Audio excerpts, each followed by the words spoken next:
Thank you. Fly through those. Pretty straightforward. So at a high level, so we'll introduce kind of the company, how we differentiate, what we do, and then get a little bit into the financial model, and then we'll dive into some questions. So really, we're building the leading content cloud platform that really powers and changes how the world works together. So the way we do this, which kind of maps pretty closely to our core differentiators, is first around native, frictionless security and compliance. So protecting all of your content across the lifecycle for some of the most security conscious and regulated businesses on the planet. The second area that we're really focused on is around driving productivity through business processes and workflow. So that's everything from our native workflow engine called Box Relay to e-signature capabilities and everything in between. And then finally, we really differentiate by helping companies streamline not just their IT stack, but also their cost structure. And what Box does really well is connect all of the different cloud applications that you might have in place. So whether you're using Salesforce or Okta or Slack or Teams or anything like that, Box natively works with all of those to really future-proof your organization, regardless of what your architecture looks like. So all in, when you combine everything from enterprise content management to some of the on-premises and cloud kind of legacy storage markets that we're disrupting, to some of the areas of collaboration, security, e-signature, as well as some of the greenfield platform opportunities where companies are increasingly looking to digitize what had been paper-based processes historically, that adds up to about a $74 billion market opportunity that we're going after. Already talked about kind of the product. We'll get into some of the more specific capabilities in a bit. We serve customers of all sizes, and so while the focus and the majority of our revenue comes from enterprise customers, it really runs the gamut. We have more than 100,000 paying customers, with about half of those now using our full suites capabilities, which we introduced just a few years ago. And we are focused on consistently improving our financial profile. So looking at kind of the revenue growth plus free cash flow margin, expect to deliver an outcome of 40 to 42% next year, on our way to 45% plus longer term. So to get a sense of just some of the services and how we think about the platform, as mentioned, starts with a very flexible platform with a robust set of APIs and integrations that we've co-developed with really the leading kind of cloud providers out there, shown up top. There's kind of the core content layer that we built, so a really robust and scalable and secure file system that has all of those business processes and capabilities natively built. Areas like workflow and e-signature that I mentioned, as well as a way to get a lot more insights into your data with intelligence, and soon we'll be introducing AI capabilities that I'm sure we'll be talking about, as well as analytics, and then really underpinned by a really, really robust set of security compliance capabilities. So serving and where we see the most traction and differentiation is in the most security conscious companies and in regulated industries such as financial services, healthcare and life sciences, and increasingly the public sector. So the go-to-market strategy is really that land, adopt, expand, retain strategy. So we've historically driven about half of our growth from adding more seats, and the other half through pricing improvements, especially as we've been introducing higher tier plans over time, which is our approach going forward as well, which is really best captured in our suites that we'll talk about in a bit. And then retention is really core to what we do, and currently have a best-in-class 3% annualized full churn rate. So with respect to Box AI, really excited about this opportunity for us, especially as you think about enterprise data. 80% of that is unstructured data, which is really Box's wheelhouse. And what AI does is it's now going to give customers the ability to derive those insights, make sense of that data, the way that you could historically only do with structured data. So some of the just kind of basic use cases outlined here, whether it's generating content in the form of Box notes or otherwise, summarizing the content that you have, asking questions across not just individual files, but sets of content that we've learned on to be able to allow our customers to just get a lot more value out of their content. We think this is a really important catalyst to get customers to move more and more information into Box, as once you really build out that repository of content, the more comprehensive it is, the more value that you get out of AI. And it's also an important differentiator against on-premises systems, where you can't apply those same capabilities as you can when everything's centralized and in the cloud. And then just getting some, examples of what this can look like. It's everything from, questions that you might have where you don't want to necessarily know where the file is or have to find it. You just want information. Like, what was, this company's GAAP EPS, last Q2, or, what is our parental leave policy, or how do I explain Box AI to an investor or something like that at an individual file level, even though you don't need to be in the file, you just ask that of Box and it knows exactly where to go. Or you get even more power when you start to get kind of apply these things across larger sets of data. Right? So if you have a folder with all of your sales contracts, ask things like, which contracts are going to be up for renewal, or which of my customers have non-standard SLA terms or something like that, the way that it extends into the other product capabilities that we have, such as by knowing what you've historically done, kind of recognizing what's in the content that you're uploading, that can auto-classify content to make it even more secure, can kick off workflows automatically, spit them in a Box relay based on what you've done with similar content in the past, and that just makes things a lot more automated and seamless as you're working across your content. So everything from the discovery to the creation to the underlying security, AI really ties into virtually all of the current components of our platform. And then just briefly, getting to the financial model, mentioned, Suites. That's been a huge initiative for us since we launched them a few years ago. And that momentum has been really strong for us, allowing us to pull forward the date that we expect to have the majority of our revenue coming from Suites customers by a full year. Had originally expected that to occur at the end of next year. Now on track to deliver that by the end of this year, our fiscal 24. And that's important because that when you think about the capabilities of Suites, they're higher value, much more differentiated, and therefore the customer economics are a lot stronger as well. Right? So you have roughly 4 times average contract values when comparing Suites and non-Suites customers. That comes from not just a rough doubling in the price per seat, but also Suites customers tend to buy about twice as many seats on average. Because of that stronger pricing leads to higher gross margins and much higher net retention rates across our customers. And so we expect those trends to continue and a couple of years from now for that to be about 2/3 of our total revenue. And as we've been doing in the past, as we build more and more innovation into the product, we expect to introduce even higher tier Suites over time so that our current Suites customers will have an additional upsell path. So talking about, and one thing that we've really focused on is delivering that balance of growth and profitability. One kind of high level measure of that is shown here, our revenue growth plus free cash flow margin, where this year we expect to deliver an outcome of about 35%, 39% in constant currency before breaking into the 40% range next year and then building from there. And that's something that we've been very focused on, delivering hundreds of basis points of operating margin expansion consistently for several years now. And one important driver of bottom line improvements and a huge initiative for us over the past couple of years that we're now in the final stages of this year is transitioning to run fully in the public cloud, which allows us not only to be able to scale even more efficiently and do it more cost effectively, but also simplifies the way that we run our operations and allows us to repurpose the dozens of folks who have been focused on the infrastructure, racking and stacking servers, and pivot them to delivering more product innovation to our customers. Right? And so, and because the scale that we're operating at, we do that very efficiently, only use as much as we need, and allows us, by building these partnerships with all the leading public cloud providers, we can really leverage the best technologies that they all have to offer, whether that is underlying storage and capabilities like that, to some of the more advanced capabilities around AI. And that's what drives us where we expect to have, and we'll see in a bit, but 80+% gross margins in the next few years. So over the next few years, we expect to continue improving our operating margin from about 25.5% this year, 23% last year, into the low to mid 30s a few years from now. Two of the biggest drivers of that are gross margin expansion, most directly driven by that public cloud migration I mentioned, but we do expect to drive leverage across the business. And the other kind of key call out and driver of that leverage is our lower cost workforce and location strategy as we continue to scale out our engineering center of excellence over in Poland, as well as a lot of the other teams. Those are a couple of the biggest drivers, but really looking to drive kind of efficiencies through cost discipline across the business.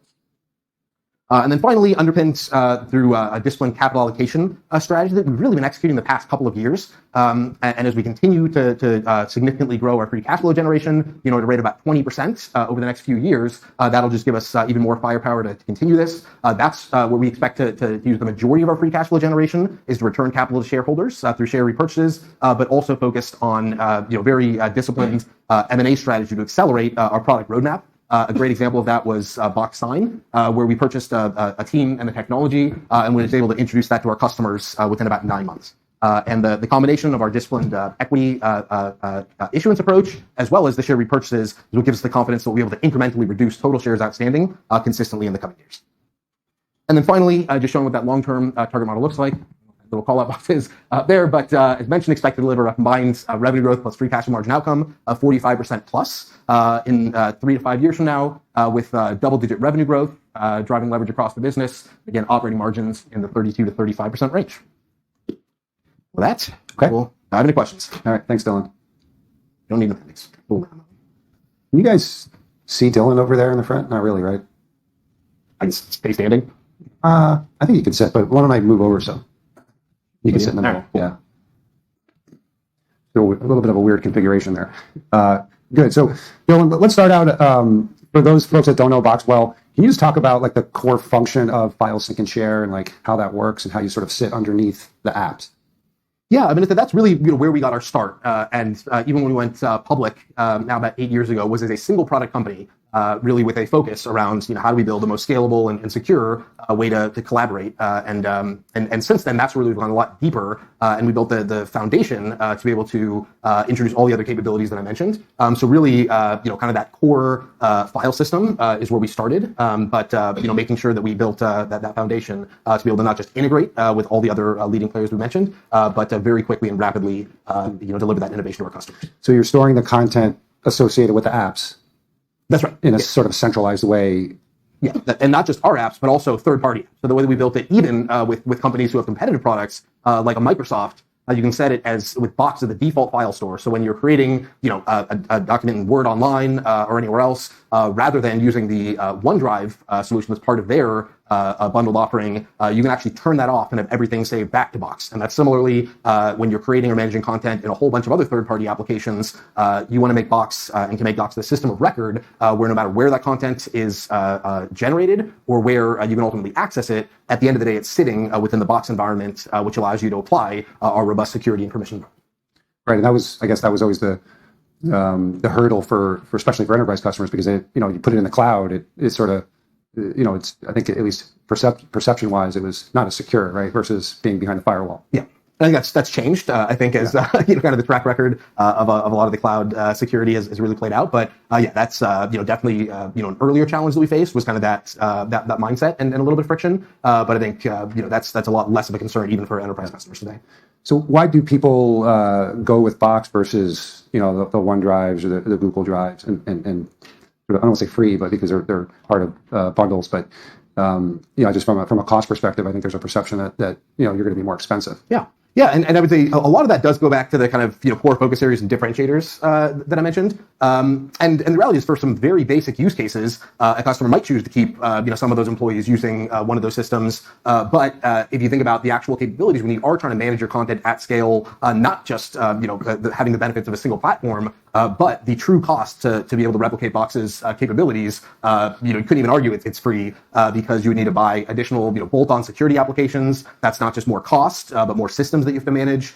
If you think about capabilities like our e-signature capabilities, Microsoft, Google don't have those. You would have to go out and contract with a separate, probably more expensive vendor to have those capabilities. So for some very basic use cases, that's where we do see a mix where customers can use a combination of tools. But if you are thinking about really Box, or if you want to standardize in a single content platform, that's where Box really differentiates.